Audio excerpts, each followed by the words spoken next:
13 अगस्त 1972 पाकिस्तान के रावलपिंडी में मौजूद एक कड़ी सुरक्षा वाले प्रिजनर ऑफ वॉर यानी POW कैंप में वो रात इतिहास बनने वाली थी।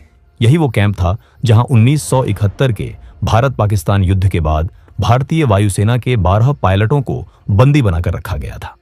कैंप की सुरक्षा इतनी सख्त थी कि कोई सोच भी नहीं सकता था कि यहां से कोई जिंदा बाहर निकल पाएगा। चारों तरफ ऊंची ऊंची दीवारें, दीवारों के ऊपर कांटीले तार, हर जगह हथियारबंद पाकिस्तानी सैनिक। लेकिन इसी नामुमकिन जगह पर 3 ऐसे भारतीय पायलट मौजूद थे जिनके इरादे किसी दीवार, किसी तार और किसी बंदूक से डरने वाले नहीं थे। वो इस जेल से कुछ इस तरह भागे जिसे देख पाकिस्तानियों के होश उड़ गए। इस कहानी की शुरुआत होती है 3 दिसंबर 1971 से, जब भारत और पाकिस्तान के बीच जोरदार युद्ध चल रहा था। जमीन पर भारतीय सेना हर मोर्चे पर पाकिस्तान को पीछे धकेल रही थी, लेकिन आसमान में हालात उतने आसान नहीं थे। पाकिस्तान के जफरवाल शहर के पास बना एक ऊंचा वॉच टावर भारतीय वायुसेना के लिए बड़ी परेशानी बन चुका था। वहां से पाकिस्तानी सेना भारतीय मूवमेंट पर नजर रखती थी और कई बार भारतीय विमानों पर सटीक फायरिंग भी की जाती थी। इस वॉच टावर को तबाह करने की जिम्मेदारी दी गई भारतीय वायुसेना के जाबाज पायलट दिलीप पारुलकर को। दिलीप पारुलकर अपने साहस, अनुशासन और हिम्मत के लिए जाने जाते थे। उन्हें पता था कि मिशन आसान नहीं है, लेकिन देश के लिए यह जोखिम उठाना जरूरी था। 10 दिसंबर 1971 को दिलीप पारुलकर अपने सुखोई 7 फाइटर जेट के साथ मिशन पर निकले। जैसे ही वो वॉच टावर के पास पहुंचे, पाकिस्तान की एंटी एयरक्राफ्ट गनों ने जबरदस्त फायरिंग शुरू कर दी। गोलियां सीधे उनके जेट की तरफ आ रही थी। कुछ ही पलों में उनका विमान बुरी तरह डैमेज हो गया। हालात बिगड़ते देख पारुलकर ने बिना समय गवाए इजेक्ट किया। उनकी जान तो बच गई, लेकिन किस्मत ने उन्हें दुश्मन की जमीन पर उतार दिया। जमीन पर उतरते वक्त पारुलकर पहले से घायल थे।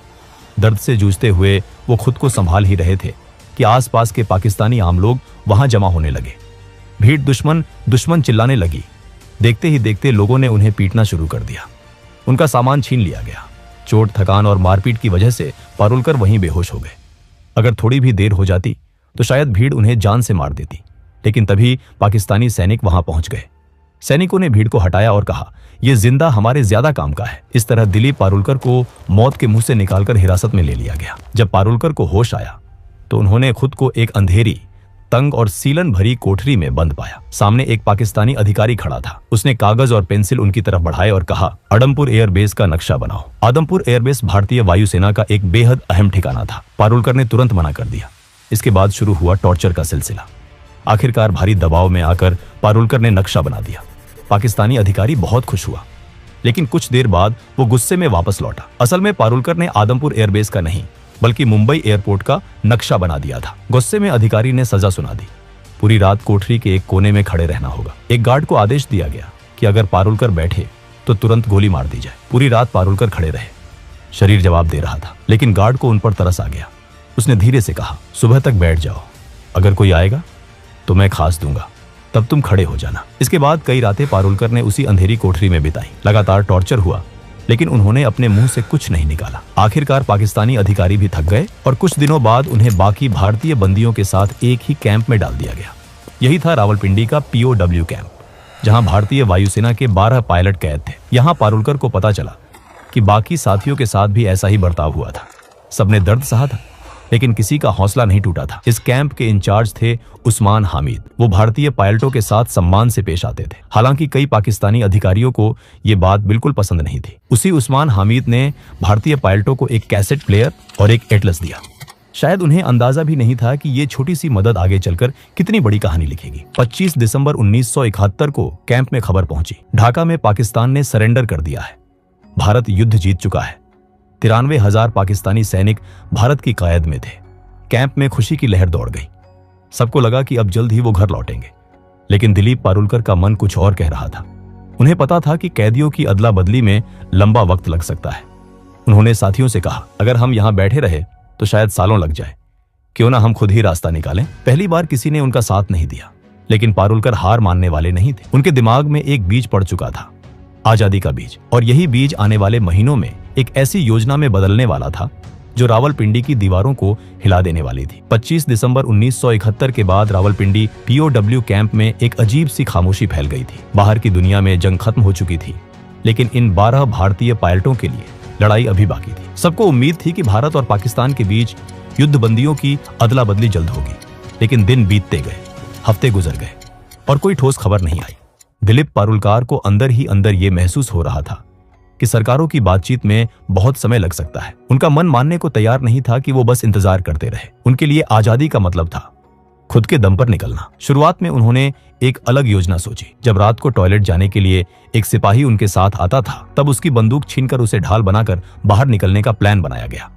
लेकिन ये रास्ता बहुत जोखिम भरा था। काफी सोच विचार के बाद पारुलकर ने यह प्लान खुद ही छोड़ दिया। समय बीतता गया, कई महीने गुजर चुके थे, लेकिन भारत सरकार की तरफ से कोई हलचल नहीं दिख रही थी। इसी दौरान कैंप में मायूसी बढ़ने लगी। तब पारुलकर ने एक बार फिर अपने साथियों से बात की। इस बार दो लोग आगे आए, MS ग्रेवाल और हरीश सिंह जी। तीनों ने तय किया कि अगर किस्मत ने मौका दिया है तो वो उसका इस्तेमाल जरूर करेंगे। अब शुरू हुआ असली प्लान। सबसे पहले उन्होंने कैंप के इंचार्ज उस्मान हदीद द्वारा दिए गए एटलस को ध्यान से पढ़ना शुरू किया। रात रात भर वो नक्शे देखते, रास्ते समझते और संभावनाएं तलाशते। प्लान साफ था। जेल से निकलने के बाद सीधे भारत पाकिस्तान बॉर्डर जाना बहुत खतरनाक था, क्योंकि युद्ध के बाद वहां सुरक्षा बेहद सख्त थी। इसलिए उन्होंने तय किया कि वो पहले अफगानिस्तान की तरफ जाएंगे और वहां से किसी तरह भारत पहुंचेंगे। अगला कदम था सही सेल चुनना। उन्हें ऐसा सेल चाहिए था जो कैंप की बाहरी दीवार के सबसे पास हो, जहां गार्ड कम आते जाते हों। काफी निरीक्षण के बाद उनकी नजर पड़ी सेल नंबर 4 पर, लेकिन उस सेल में शिफ्ट होना आसान नहीं था। यहीं पर पारुलकर की समझदारी काम आई। उनका व्यवहार गार्ड्स के साथ हमेशा ठीक रहा था। धीरे धीरे उनकी कुछ सिपाहियों से जान पहचान हो गई थी। उसी का फायदा उठाकर उन्होंने रिक्वेस्ट डाली और आखिरकार पारुलकर, ग्रेवाल और हरीश सिंह जी को सेल नंबर 4 में शिफ्ट कर दिया गया। इस सेल में पहले से एक और भारतीय पायलट मौजूद थे, विद्याधर शंकर चाटी। चाटी भागने के प्लान में शामिल नहीं होना चाहते थे, लेकिन वो इन तीनों की मदद करने को तैयार थे और यही मदद आगे चलकर बेहद अहम साबित होने वाली थी। अब असली चुनौती थी दीवार में सुरंग बनाना। सेल की दीवार लगभग 18 इंच मोटी थी। बिना किसी औजार के इसे तोड़ना नामुमकिन था, लेकिन किस्मत एक बार फिर उनके साथ थी। किसी तरह उन्होंने एक कैंची और एक स्क्रू ड्राइवर चुरा लिया।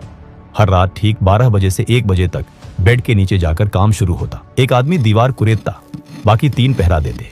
दीवार से निकलने वाली मिट्टी और सीमेंट को बेड के नीचे छुपा दिया जाता। सुरक्षा बढ़ाने के लिए उन्होंने सेल के अंदर लगे बल्ब का फ्यूज उड़ा दिया, ताकि गार्ड ठीक से देख ना सके। जेल में बल्ब बदलने की प्रक्रिया लंबी थी और इसका फायदा इन तीनों को मिला। एक रात खतरा बहुत करीब आ गया। एक गार्ड ने बाहर से झांक कर देखा और उसे लगा कि सेल में सिर्फ 3 पायलट हैं, जबकि उस वक्त हरीश सिंह जी बेड के नीचे थे। गार्ड ने आवाज लगाई, लेकिन तीनों ने सोने का नाटक किया। गार्ड भागकर इंचार्ज उस्मान हामिद को बुलाने गया। उसी पल सिंह जी चुपचाप बाहर निकले और लेट गए। जब उस्मान हामिद आए और चारों पायलटों को देखा तो उन्होंने गार्ड को ही डांट दिया। दिन बीतते गए, हफ्ते महीनों में बदल गए। दीवार की ईंटों से सीमेंट निकाला जाता, फिर ईंटों को वैसे ही वापस लगा दिया जाता। बाहर से देखने पर सब सामान्य लगता था। साथ ही उन्होंने भागने के बाद के लिए तैयारी शुरू कर दी। हर कैदी को हर महीने 57 रुपये मिलते थे। इन्हीं पैसों से तीनों ने ड्राई फ्रूट्स, कंडेंस्ड मिल्क और जरूरी सामान इकट्ठा किया। उन्हें पता था कि जेल से बाहर निकलने के बाद जिंदगी और भी कठिन होने वाली है। दिशा जानने के लिए उन्हें कंपास चाहिए था। उन्होंने कैसेट प्लेयर के मैग्नेट और कपड़े सिलने वाली सुई से जुगाड़ू कंपास बनाया। पारुलकर को घर से जो कपड़े मिले थे, उनसे जेल के टेलर को पैसे देकर तीनों के लिए पठानी सूट सिलवाए गए, ताकि बाहर निकलने के बाद वो आम लोगों में घुल मिल सके। धीरे धीरे दीवार का छेद इतना बड़ा हो गया कि एक इंसान उसमें से निकल सके। आखिरी परत, जो कि सिर्फ प्लास्टर था, उसे जानबूझकर छोड़ी गई ताकि भागने वाली रात उसे आसानी से तोड़ा जा सके। 13 अगस्त 1972 की रात रावलपिंडी POW कैंप के ऊपर काले बादल छाए हुए थे। तेज हवा चल रही थी और थोड़ी ही देर में मूसलाधार बारिश शुरू हो गई। यही वो रात थी जिसका इंतजार दिलीप पारुलकर, MS ग्रेवाल और हरीश सिंह जी महीनों से कर रहे थे। तीनों ने अपने पठानी सूट पहने, ड्राई फ्रूट्स, कंडेंस्ड मिल्क, जुगाड़ से बना कंपास और थोड़े पैसे अपने पास रखे। जाने से पहले उन्होंने अपने साथी विद्याधर शंकर चाटी को गले लगाया। अब आखिरी कदम बाकी था। पारुलकर ने दीवार की आखिरी परत को धीरे धीरे तोड़ा। बारिश की वजह से आवाज बाहर तक नहीं गई। एक एक करके तीनों उस संकरे छेद से बाहर निकल आए। बाहर आकर उन्होंने देखा दीवार के पास ही एक पाकिस्तानी गार्ड चारपाई पर सो रहा था। तीनों सीधे दीवार की तरफ भागे। कुछ कपड़ों को बांधकर उन्होंने रस्सी बनाई, उसे ऊपर फेंका और दीवार के काटीले तारों के पार अटका दिया। पहले पारुलकर, फिर ग्रेवाल और आखिर में हरीश सिंह जी दीवार फांदकर दूसरी तरफ उतर गए। अब वो जेल से बाहर थे, लेकिन असली लड़ाई अब शुरू होने वाली थी। तीनों तेजी से भागते हुए बस स्टैंड पहुंचे। किस्मत उनके साथ थी। उन्हें पेशावर जाने वाली बस मिल गई। पूरी रात सफर करने के बाद सुबह करीब 6 बजे वो पेशावर पहुंच गए। यहाँ सबसे बड़ा खतरा पहचान का था। अगर उनसे कलमा पढ़ने को कहा जाता या मेडिकल चेक होता तो तुरंत पकड़े जाते। इसलिए तीनों ने खुद को क्रिश्चियन बताने का फैसला किया। पेशावर से उन्होंने एक और लोकल बस ली और सुबह करीब 9:30 पर लंडी कोटल पहुंचे। उधर सुबह 11 बजे रावलपिंडी के वॉर कैंप में अचानक हड़कंप मच चुका था। पाकिस्तानी गार्ड्स को पता चल गया था कि तीनों भारतीय पायलट भाग चुके हैं। जब गार्ड्स उनके सेल में पहुंचे और दीवार में बना वो बड़ा सा सुराख देखा तो कुछ पल के लिए सब सन्न रह गए। किसी को यकीन ही नहीं हो रहा था कि इतनी कड़ी सुरक्षा के बावजूद ये नामुमकिन काम हो गया। गार्ड्स गुस्से से तमतमा उठे। उन्हें लगा कि अगर सीनियर अफसरों को सच्चाई पता चली तो सजा उन्हीं को मिलेगी। इसी गुस्से और डर में उन्होंने सोचा कि विद्याधर शंकर चाटी, जिन्होंने इन तीनों की मदद की थी, उन्हें गोली मार दी जाए। फिर सीनियर्स को यह बताया जाए कि चाटी भी भागने की कोशिश कर रहे थे, इसलिए मजबूरी में उन्हें मारना पड़ा। लेकिन सीनियर अफसरों को जल्दी ही साफ जानकारी मिल गई कि असल में कितने कैदी भागे हैं। इसी वजह से गार्ड्स चाटी को मारने की हिम्मत नहीं कर पाए। उधर जेल से दूर निकल चुके तीनों पायलटों के सामने अगली सबसे बड़ी चुनौती खड़ी थी। अब उन्हें अफगानिस्तान में दाखिल होने के लिए तोरखम बॉर्डर पार करना था, जो वहां से सिर्फ 5 किलोमीटर दूर था। दूरी कम थी, लेकिन सबसे बड़ी समस्या यह थी कि उन्हें रास्ता बिल्कुल नहीं पता था। उन्होंने अपने पास मौजूद एटलस में देखा कि तोरखम बॉर्डर के पास एक जगह दिखाई गई थी, लंडी खाना रेलवे स्टेशन।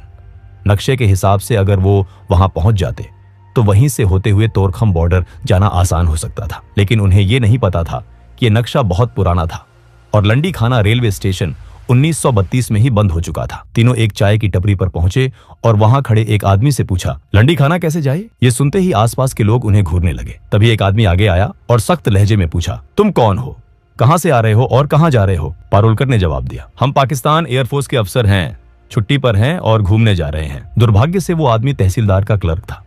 उसे शक हो गया। उसने कहा, यहाँ इस नाम की कोई जगह नहीं है। भीड़ बढ़ने लगी। उस आदमी ने ताना मारा, तुम तीनों बंगाली हो ना, अफगानिस्तान भाग रहे हो? ग्रेवाल ने हंसते हुए कहा, क्या हम आपको बंगाली लगते हैं? लेकिन शक और गहरा गया। तीनों को पकड़कर तहसीलदार के पास ले जाया गया। वहां भी उन्होंने खुद को पाकिस्तानी एयरफोर्स अफसर बताया, लेकिन तहसीलदार ने भरोसा नहीं किया। आखिरी दाव खेलते हुए पारुलकर ने कहा, हमने अपने वतन के लिए खून पसीना बहाया है। अगर आपको भरोसा नहीं है तो पाकिस्तान एयरफोर्स के एडीसी उस्मान हामिद से बात करवा दीजिए। पारुलकर को लगा था कि इससे वो बच जाएंगे, लेकिन यही बात उनकी सबसे बड़ी गलती बन गई। तहसीलदार ने तुरंत उस्मान हामिद को फोन किया और दिलीप से बात करवाई। दिलीप को बात करनी ही पड़ी।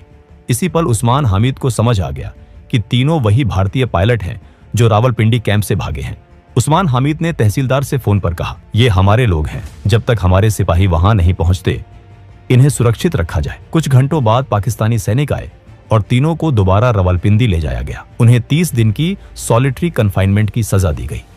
इसके बाद सभी भारतीय पायलटों को रावलपिंडी से हटाकर फैसलाबाद की जेल भेज दिया गया, जहां 500 से ज्यादा भारतीय POWs रखे गए थे। इसी दौरान भारत और पाकिस्तान के बीच युद्ध बंदियों की अदला बदली पर बातचीत तेज हो गई। आखिरकार दिसंबर 1972 में पाकिस्तान के राष्ट्रपति जुल्फिकार अली भुट्टो ने सभी भारतीय युद्ध बंदियों को रिहा करने का ऐलान कर दिया।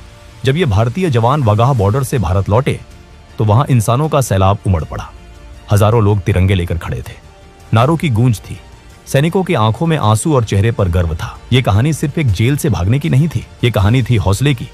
ये कहानी थी उस जज्बे की जो सलाखों के पीछे भी आजाद रहना जानता है। और रावलपिंडी की वो दीवारें आज भी शायद याद करती होंगी कि कभी 3 भारतीय पायलट उन्हें चकमा देकर निकल गए थे। दोस्तों, अगर वीडियो पसंद आया हो तो वीडियो को एक लाइक जरूर करें और चैनल को भी सब्सक्राइब जरूर करें। हम ऐसे ही वीडियो हर हफ्ते लाते रहेंगे। तब तक के लिए जय हिंद।